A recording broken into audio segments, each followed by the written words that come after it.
Hey, Dave Obwald here with Shea, Sumlin.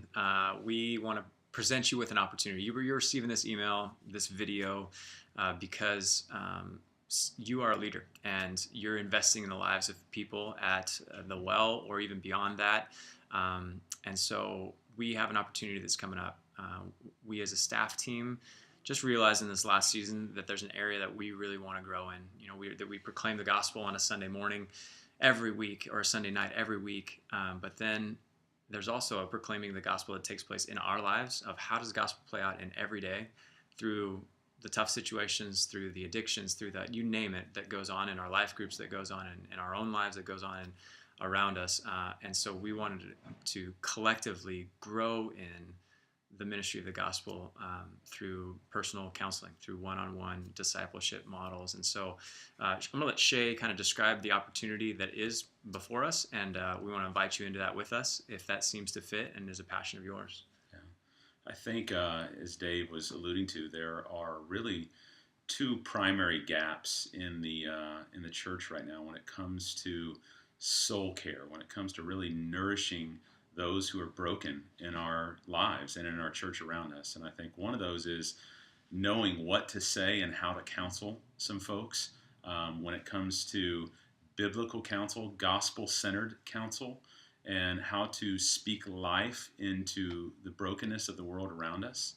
And so there is probably a gap in people knowing what to say and how to say it. And so what happens is you're either going to send somebody to a pastor who's probably got some limited time, or you're going to have to send them to a counseling center, which are fantastic resources, but certainly not as available and maybe not as utilized as what could be on just a ground level within the church. And so there's a gap there. There's also a gap in the abundance of people who would be available and qualified and trained to be able to walk deeply with those who are broken. And so we want to see that kind of remedied a bit. And so there's a particular curriculum out there that we have found that is one of the most fantastic resources I've come across called Equipped to Counsel. And it's going to take a handful of weeks to walk through some of the biblical foundations of counseling and how to think biblically in our counsel to one another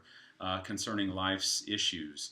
And it moves in really three key segments. We're going to lay out, first of all, those biblical foundations. What is essential when it comes to counseling others who are broken and suffering, whether it be from suffering from their own sin, suffering from sins of others around them, or suffering from just living in a broken and fallen world where things don't work as they should. What are the essential elements that we need to include in our counsel to others that are gospel-centered?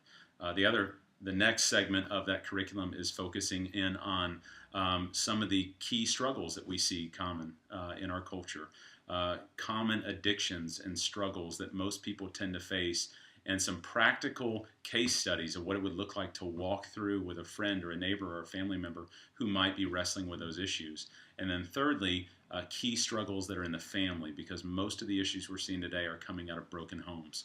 And therefore, how can we counsel in family contexts? And so our hope is to break this up over a semester period, several semesters, and invite folks such as yourself to come in and wrestle with these things through us, to get trained with us so that we could be more effective in being a priesthood of believers to a broken and suffering world around us. And so that's kind of the hope there. Yeah, definitely the hope. And so we're hoping that there's a large group of us, and I say us because, like Shea said, we're the priesthood of believers together, and to be equipped together in this. The commitment is Monday mornings from 6 to 7:30. We're going to start January 13th will be our first week, and you'll talk to whoever sent you this email would be kind of the point person. If money is an issue, we would like to cover the cost of the book and the cost of, there's a little resource packet that comes with it, because we believe in this so much as an opportunity for us to grow in what Shea would call, which I agree is this gap area for us of really being able to minister the gospel on the ground well in all of our context. And so details to follow, email back with questions that you have, but we're hopeful that this is going to be a great